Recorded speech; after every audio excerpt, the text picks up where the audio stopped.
Olá,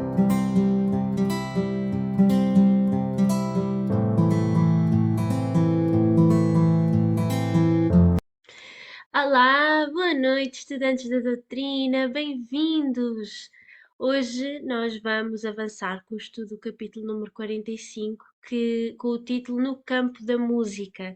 Nós já falámos aqui no nosso estudo da arte, uns capítulos atrás, falámos especialmente da pintura, porque nós já sabíamos que íamos ter um capítulo dedicado à música e ao campo da música, e é hoje, e é tão bonito vivenciar a música, é tão bom vivenciar a música no nosso plano terrestre, nem sequer conseguimos imaginar como é a envoltura, o envolvimento, digamos assim, da música no plano espiritual.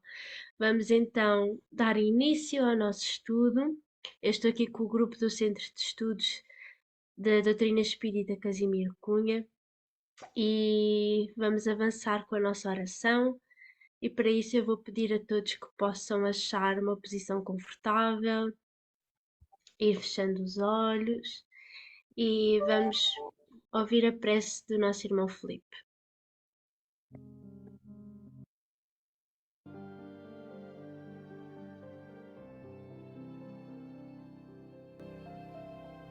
Amado Mestre Jesus Cristo, nesta hora por Ti abençoada, como são todos os segundos dos nossos dias e das nossas vidas, Te entregamos verdadeiramente o nosso coração, para que ele se possa encher da melodia do Teu amor. Que um concerto de felicidade, que um concerto de esperança, que um concerto de luz e de paz possa permanecer nesta hora, junto desta humanidade, junto deste grupo, que possamos em cada letra, que possamos em cada lição, ver mais do que belas palavras, mas ver um modelo de vida, um modelo de governação do nosso dia-a-dia. Obrigado, Jesus, pela Tua luz brilhar em nossa vida. E plenos de fé e de confiança, rogamos para que em conjunto possamos formar uma corrente de amor que alimentará esta terra, que alimentará nossos corações, trazendo-nos um novo paradigma de vivência humana, uma vivência mais clara, mais pura, mais artística de nossas vidas. Que a Tua paz e que o Teu amor esteja connosco, hoje, agora e sempre, graças a Deus.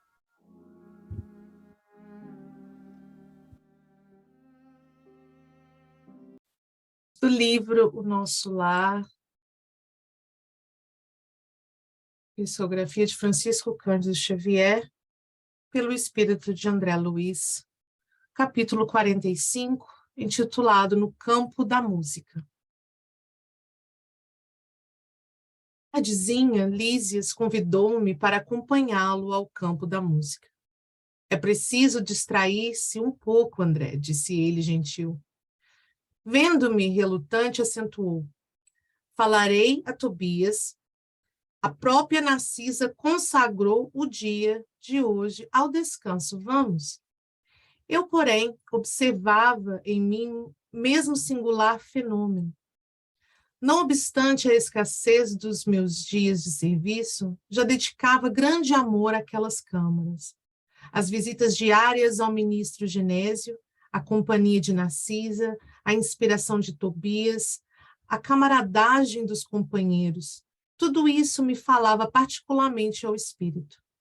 Narcisa, Salustio e eu aproveitávamos todos os instantes de folga para melhorar o interior, e ali suavizando a situação dos enfermos, que estimávamos de todo o coração, como se fossem nossos filhos.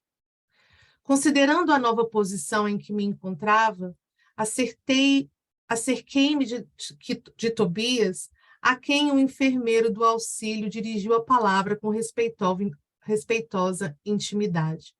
Recebendo a solicitação, meu iniciador no trabalho anuiu satisfeito. Ótimo programa. André precisa conhecer o campo da música. E abraçando-me, não hesite, aproveite. Volte à noite quando quiser. Todos os nossos serviços estão convenientemente atendidos. Acompanhei Lísias reconhecidamente, atingindo-lhe a residência no Ministério do Auxílio. Tive a satisfação de rever a senhora Laura e informar-me quanto ao regresso da abnegada mãe de Heloísa, que deveria regressar do planeta na próxima semana. A casa estava repleta de contentamento. Havia mais beleza no interior doméstico, novas disposições no jardim. Despedindo-nos, a dona da casa me abraçou e falou bem-humorada. Então, doravante, a cidade terá mais um frequentador para o campo da música. Tome cuidado com o coração. Quanto a mim, ainda ficarei hoje em casa. Vingar-me-ei de vocês, porém, muito em breve. Não me demorarei a buscar o meu alimento na terra. Em meio da geral alegria, ganhamos a via pública. As jovens faziam-se acompanhar de Polidoro e Estácio, com quem palestravam animadamente. Lísias, ao meu lado, logo que deixamos o aerobus, numa das praças do Ministério da Elevação, disse carinhoso: finalmente você vai conhecer minha noiva, a quem tenho falado muitas vezes ao seu respeito. É curioso, observei intrigado, encontrarmos noivos também por aqui. Como não? Vive o amor sublime no corpo mortal ou a alma eterna? Lá no círculo terrestre, meu caro, o amor é uma espécie de ouro abafado nas pedras brutas. Tanto o misturam os homens com as necessidades, os desejos e estados inferiores, que raramente se diferenciará a ganga do precioso metal. A observação era lógica. Reconhecendo o efeito benéfico da explicação, prosseguiu. O noivado é muito mais belo na espiritualidade. Não existem véus de ilusão a obscurecer-nos o olhar. Somos o que somos. Lacínia e eu já fracassamos muitas vezes nas experiências materiais. Devo confessar que quase todos os desastres do pretérito tiveram origem na minha imprevidência e absoluta falta de autodomínio. A liberdade que as leis sociais do planeta conferem ao sexo masculino ainda não foi devidamente compreendida por nós outros. Raramente, alguns de nós a utilizam no mundo em serviço de espiritualização. A miúde, convertemo-la em resvaladouro para a animalidade. As mulheres, ao contrário, têm tido, até agora, a seu favor, as disciplinas mais rigorosas. Na existência passageira, sofremos-nos a tirania e suportam o peso das nossas imposições. Aqui, porém, verificamos o reajustamento dos valores.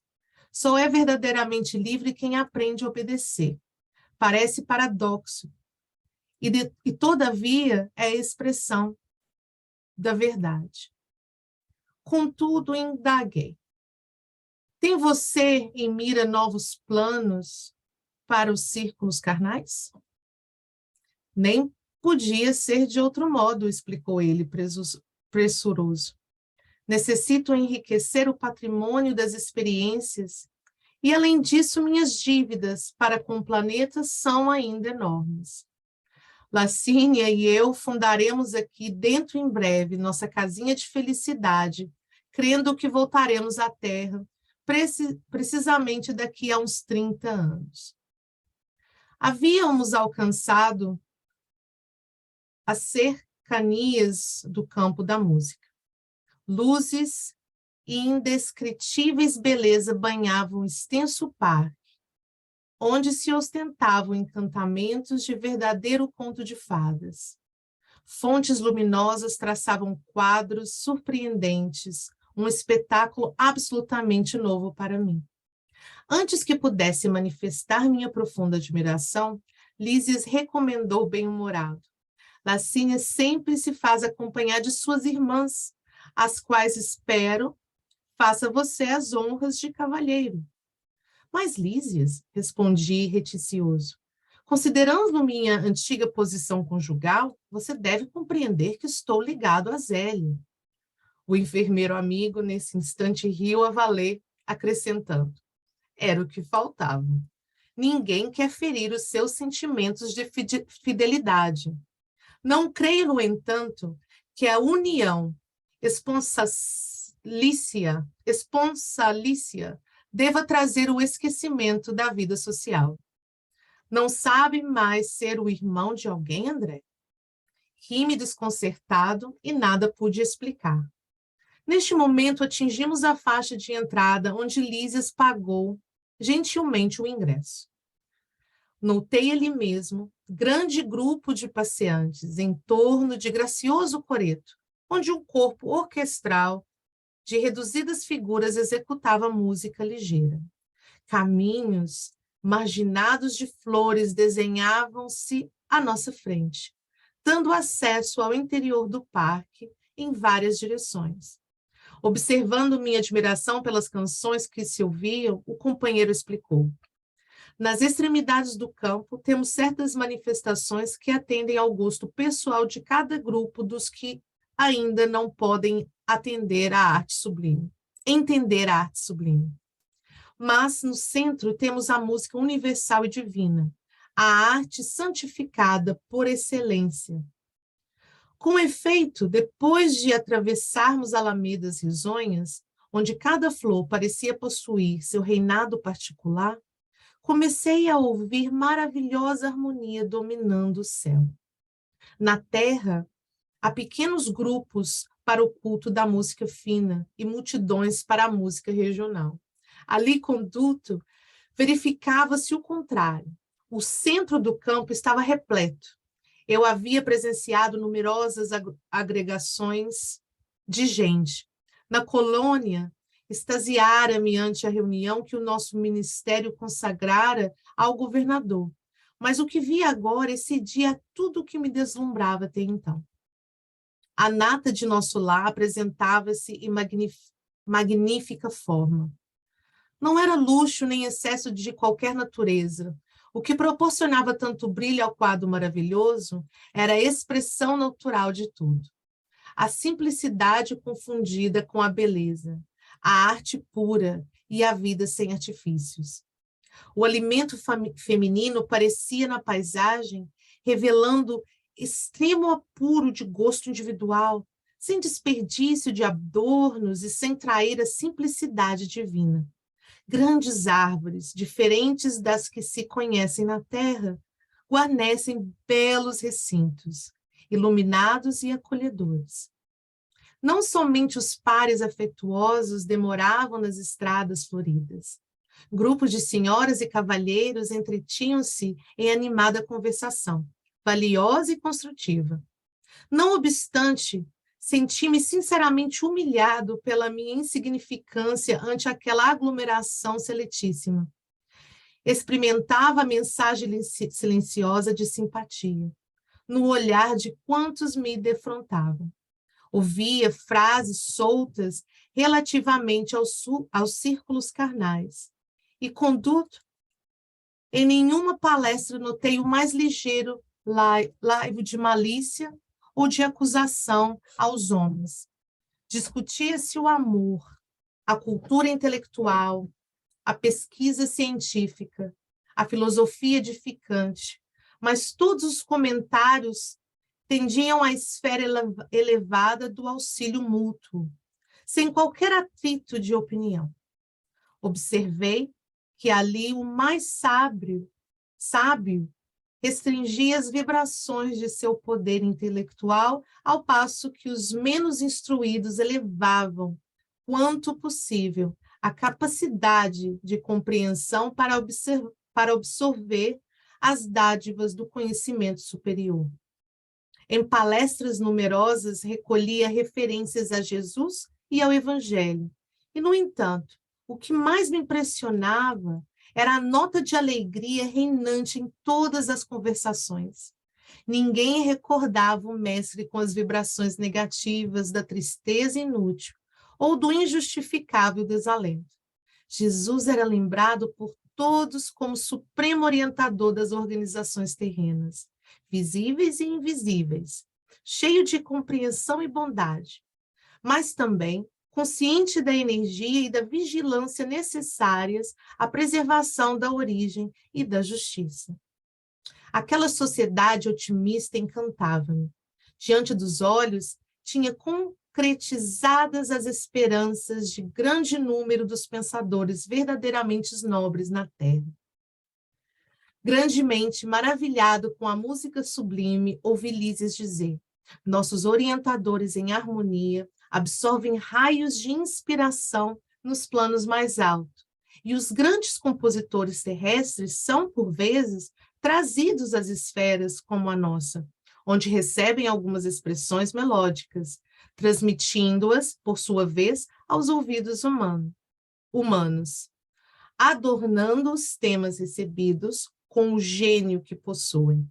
O universo, André, está cheio de beleza e sublimidade.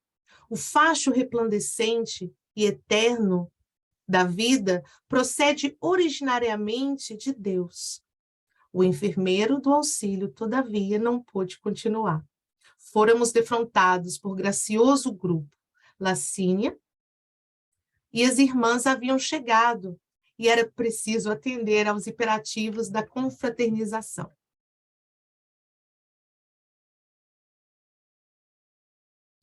Então, vou recomeçar. Boa noite a todos vocês, sejam muito bem-vindos. É com grande satisfação que nós estamos aqui para mais uma leitura, não é? Do Nosso Lar. E nós ouvimos aí o capítulo 45. Eu não sei se foi só eu, mas à medida que nós vamos lendo, os detalhes que André ele consegue, né, passar na leitura do livro, é impossível nós não imaginarmos cada flor, nós andando ali pelo caminho até chegar ao parque, as pessoas confraternizando, e a música. Então, nós iremos iniciar a exploração do capítulo. Eu só peço um minuto para que eu possa pôr aqui as coisas a jeito, para que vocês possam ver tudo bem bonitinho. Então, capítulo 45, vocês gostaram? Só aí uma rápida observação, se vocês gostaram desse capítulo.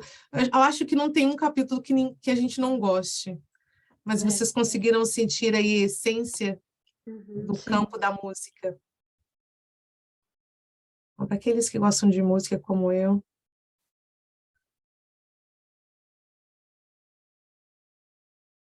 Então, Narcisa, Salúcio e eu aproveitávamos todos os instantes de folga para melhorar o interior. Então, o Lísias explica que tem em seus dias de descanso, ele aproveita para descansar, ele usa esse termo, melhorar o interior.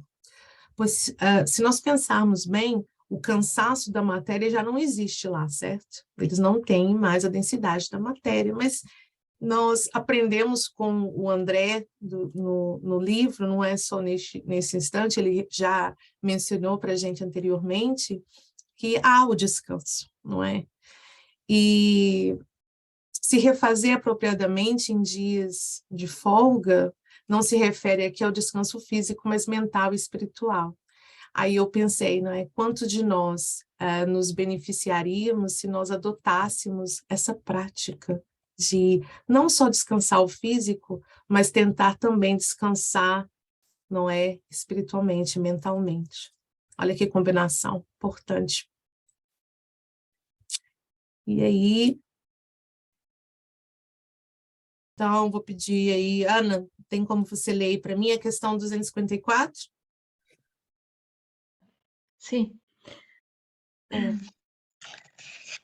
Na questão 254 do Livro dos Espíritos. E a fadiga, a necessidade de repouso, experimentam-nas? A resposta: não podem sentir a fadiga como a entendeis. Consequentemente, não precisam de descanso corporal como vós, pois que não possuem órgãos cujas forças devam ser reparadas.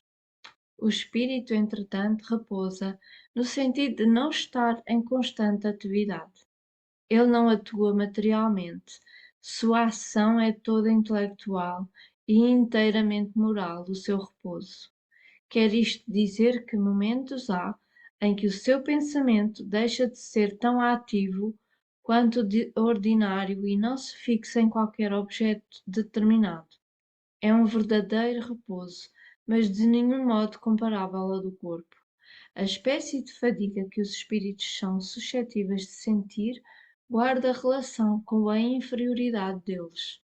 Quanto mais elevados sejam, tanto menos precisarão de repousar.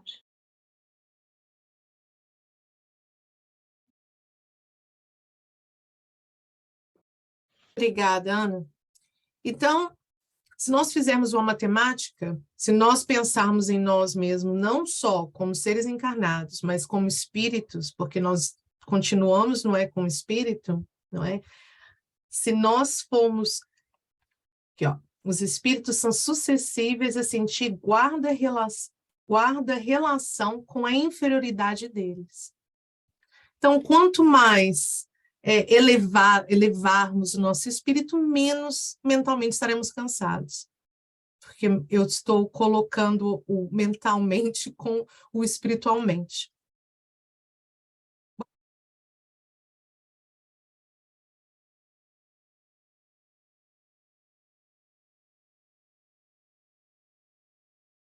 Finalmente, você vai conhecer a minha noiva, a quem tenho falado muitas vezes a seu respeito. É curioso, observei intrigado, encontrarmos noivos também por aqui.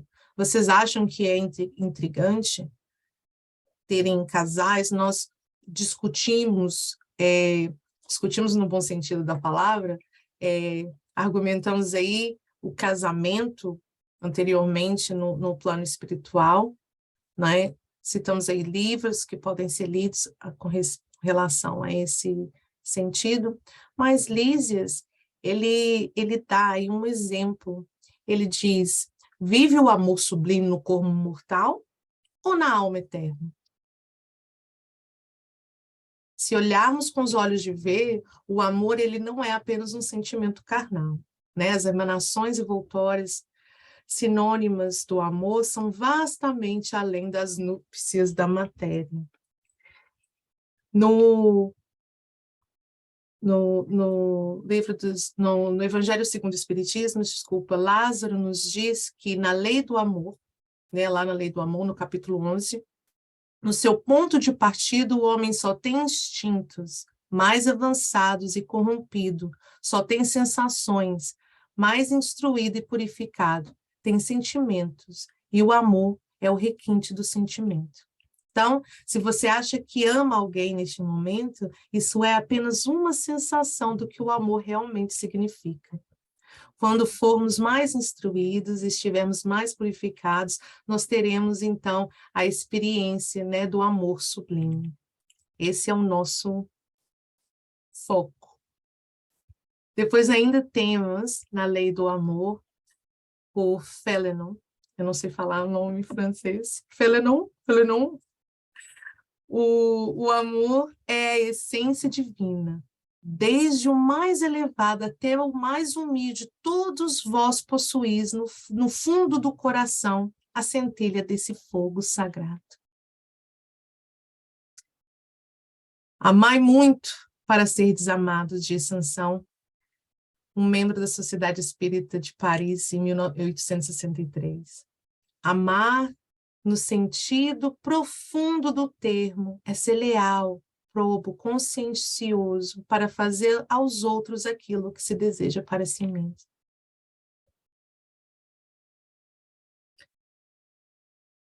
Nós falamos muito em amar ao próximo como a si mesmo. É uma das bases do Espiritismo. E aí, Mônica, você está pronta para ler o Livro dos Espíritos agora?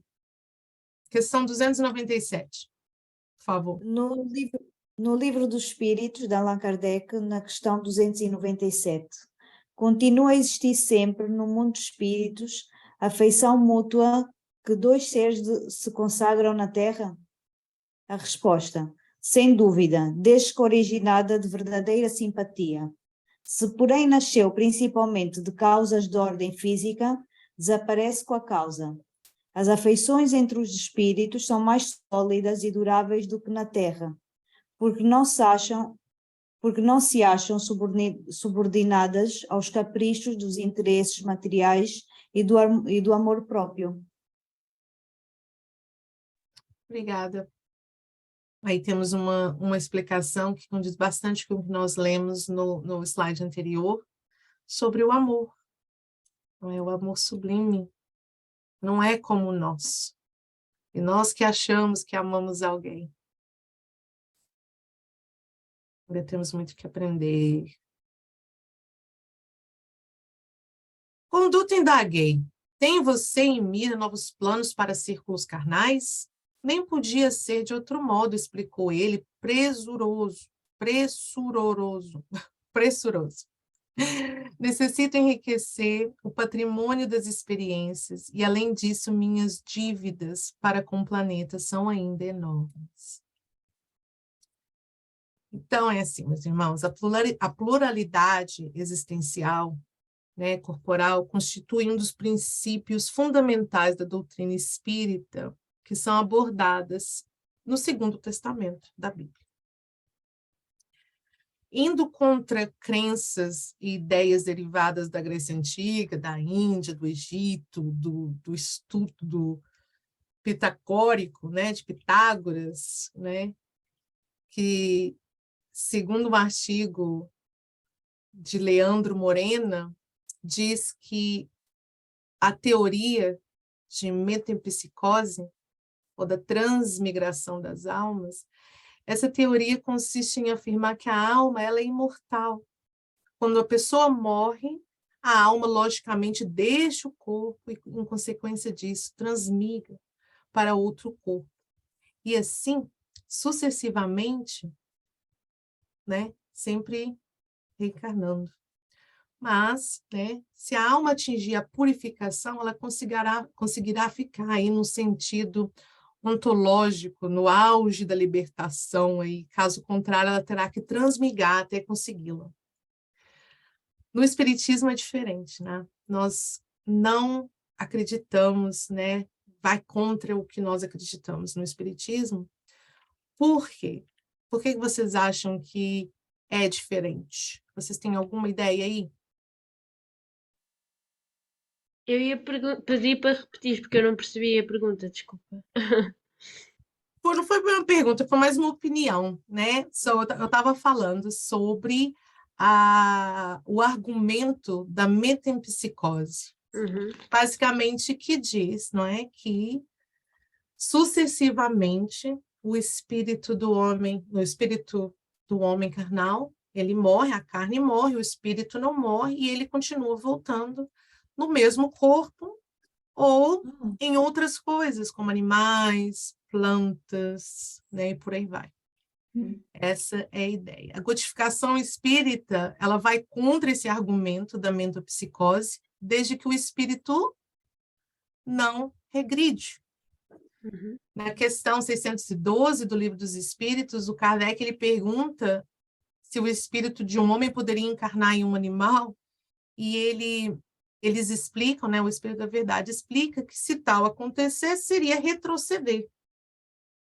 Uhum. Ele usa aí um exemplo do rio, né, que o rio não volta à fonte, o rio corre, e nós também assim. Conduto, a reencarnação ela é um requerimento de base evolutiva, e nós reencarnaremos quantas vezes necessárias até esse alcance aí de amadurecimento moral e espiritual. Essa é a base da doutrina espírita.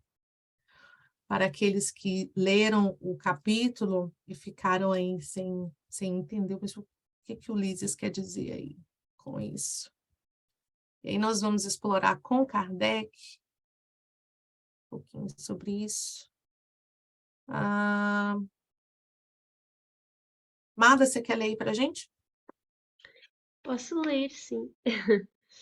Então vamos ler a questão número 611 do Livro dos Espíritos, que nos diz: o terem os seres vivos uma origem comum no princípio inteligente não é a consagração da doutrina da metempsicose? Duas coisas podem ter a mesma origem e absolutamente não se assemelharem mais tarde. Quem reconheceria a árvore com suas folhas, flores e frutos no gérmen informe que se contém na semente de onde ela surge?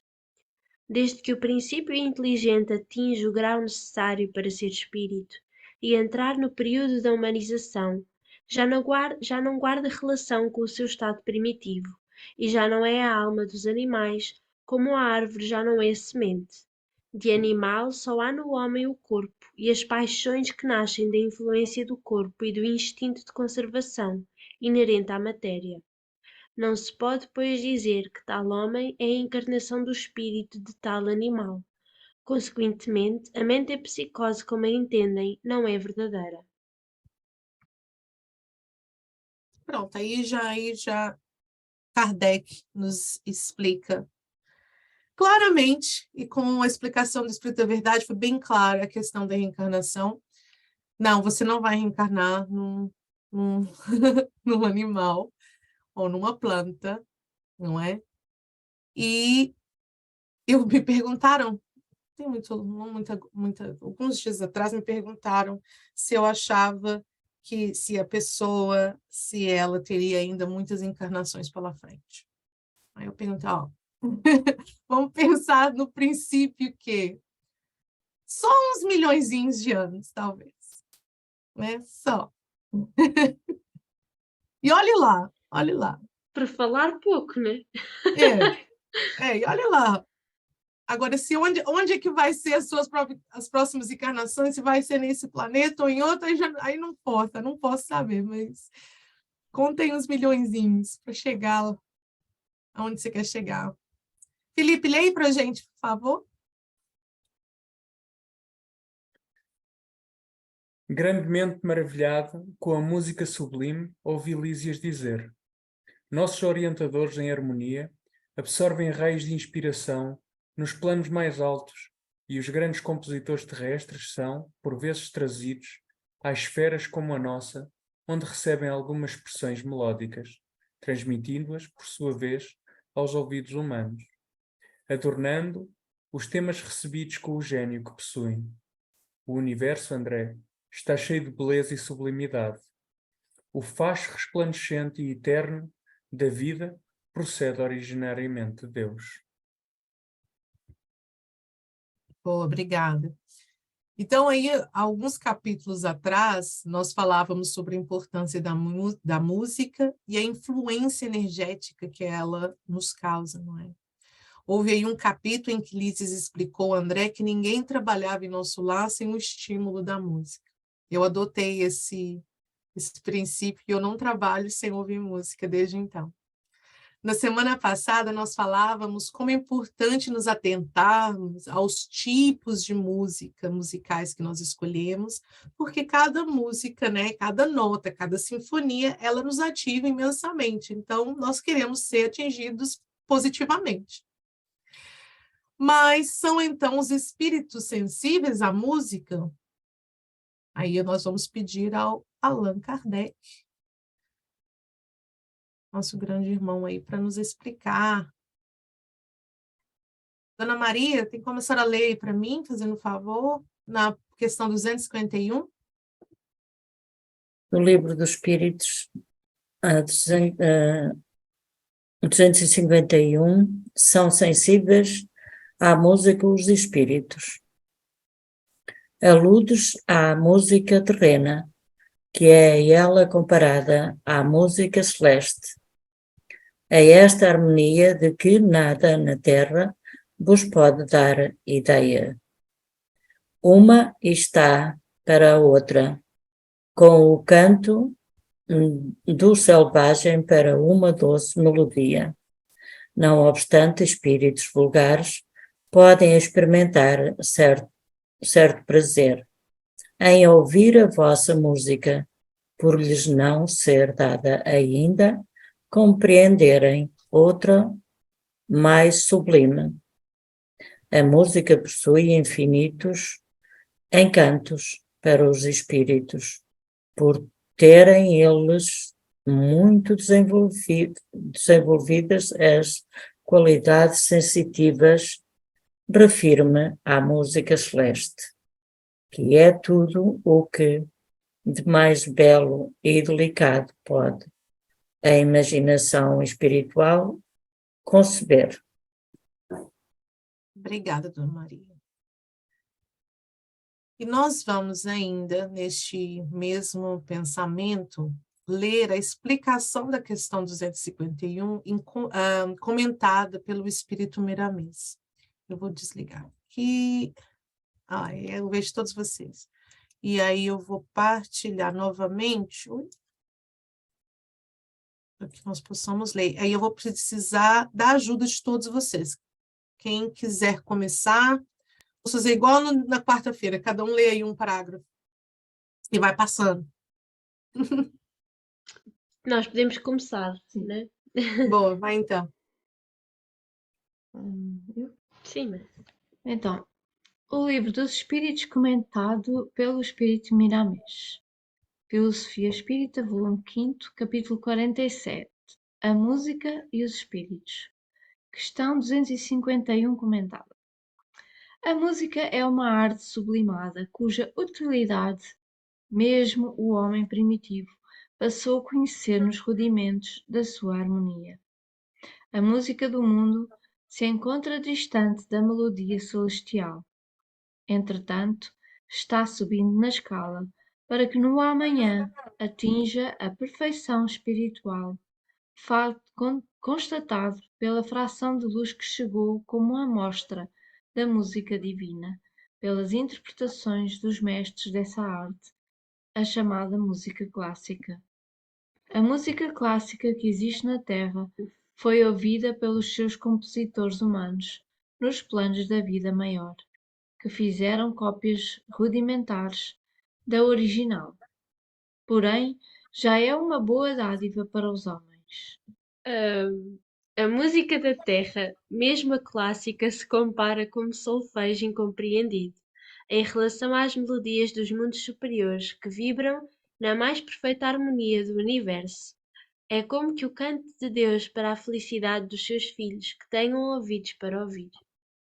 A música entre os espíritos superiores constitui um alimento para as suas necessidades de vida. Eles se abastecem nela por ser ela a harmonia que reflete a harmonia de Deus.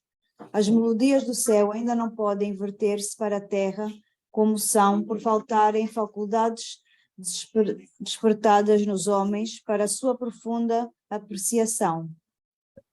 As massas humanas denunciam-se a si mesmo pelo tipo de música a que se afeiçoam, que para os espíritos superiores não passam de batuques primitivos no balanço dos corpos, ao ritmo dos tambores.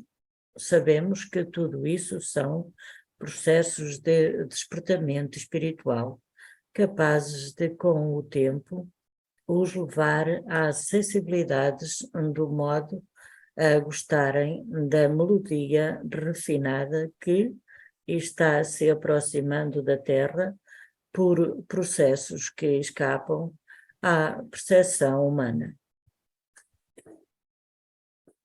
Tudo está para todos. Necessário se faz que as portas se abram pela maturidade das almas. A música é uma arte universal, que se encontra em toda a parte. Desde o átomo às galáxias, desde o vírus às formas mais aperfeiçoadas, tudo vibra na vibração do Criador. A música possui encantos inumeráveis para os espíritos. Por ela e através dela, podemos fazer maior bem, como harmonizar o próprio mundo interno. Ela tem o condão da universalidade, entra em todos os ambientes como benfeitora, alegrando e suscitando amor em todas as direções. O universo expressa a melodia de Deus. Basta ter ouvidos para ouvir. Todos os espíritos são sensíveis à música, e certamente os animais e a própria natureza, cantor imensurável da vida. Para aperfeiçoar sensibilidades, avançando na escala da música divina, é imprescindível que harmonizemos nossos pensamentos no pensamento de Jesus. Ele é para nós o maior intérprete da melodia divina e deu provas disso, nos mostrando quanto pode a música da palavra. Ele levantou caídos, curou chagas incuráveis pelos homens, deu vista aos cegos, levantou paralíticos e fez voltar à vida muitos considerados mortos. Ainda mais, deixou para a humanidade uma partitura divina, como herança do seu amor, o Evangelho. Confiemos nossos esforços nas direções que o bem nos comanda a todos, que a música celestial acelerará sua descida na sutilidade da natureza e se fará ouvida por nós na acústica da alma. Como beijo da vida maior, no carinho que o Senhor sabe oferecer por misericórdia. Devemos conjugar os nossos esforços pelos meios lícitos para que eles ajudem a acordar os dons de ouro em nós, acendendo a luz do entendimento no centro da alma. E essa luz nos guiará para a libertação, cantando e sorrindo, para a aquisição do amor, porque o amor com Jesus é a música de Deus. Muito, muito lindo. Muito bem. Eu não tenho o que comentar, eu não tenho o que falar depois do que foi lido. Eu acho que, entre linhas, é simples, é puro, é importante, necessário para que nós possamos levar aí, no cantinho do nosso coração, essa mensagem tão especial de Miramês. Mas, antes de nós terminarmos, e eu vou pedir a um de vocês para fazer a prece de encerramento, eu quero partilhar com vocês super interessante que eu encontrei nas minhas pesquisas aí, porque eu fico a semana toda pesquisando, e eu quero mostrar para vocês. Peraí que eu pus uma coisa aqui e abriu tudo. Eu quero mostrar para vocês um emocionante exemplo do que a música faz com as pessoas, tá bem? Essa senhora que eu vou mostrar para vocês, ela é uma ex-bailarina e ela sofre de Alzheimer. E quando ela é aí apresentada a uma música, vejam só o que acontece. Espero que vocês ouçam. Dá para ouvir.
emociona.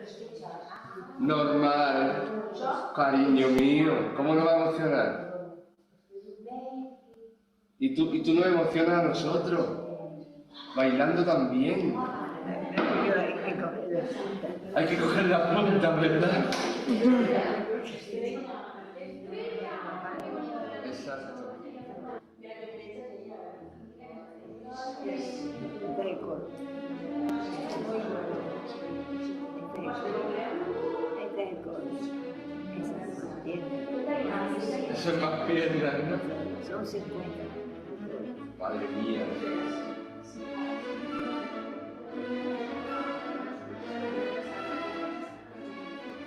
Suerte.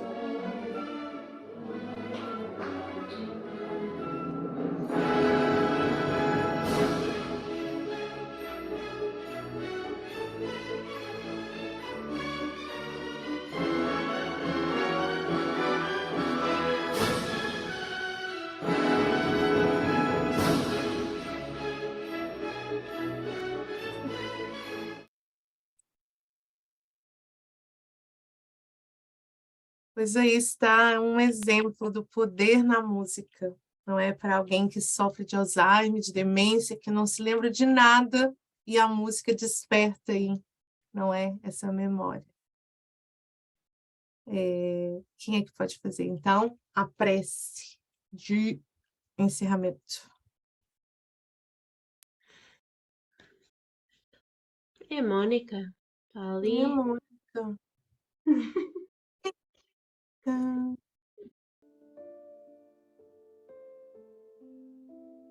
Querido amado Mestre, obrigada por mais esta oportunidade de aprendizado.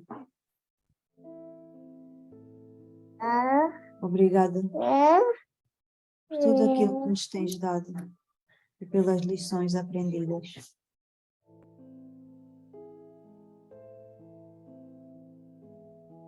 Obrigada pelos espíritos de luz presentes. Obrigada por tudo, até pelas dificuldades.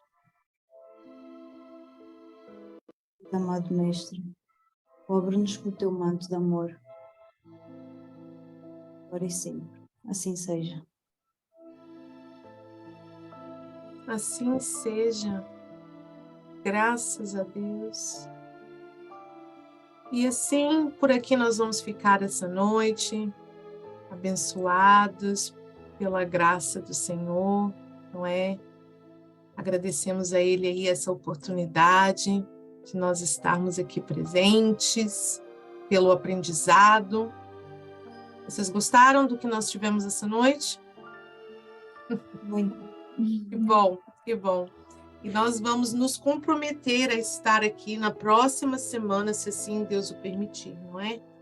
Eu vou pedir a Deus que, em sua bondade, traduza o meu agradecimento a todos vocês em renovadas bênçãos de alegria e paz. Um beijo no coração e até a próxima semana, se Deus assim o permitir.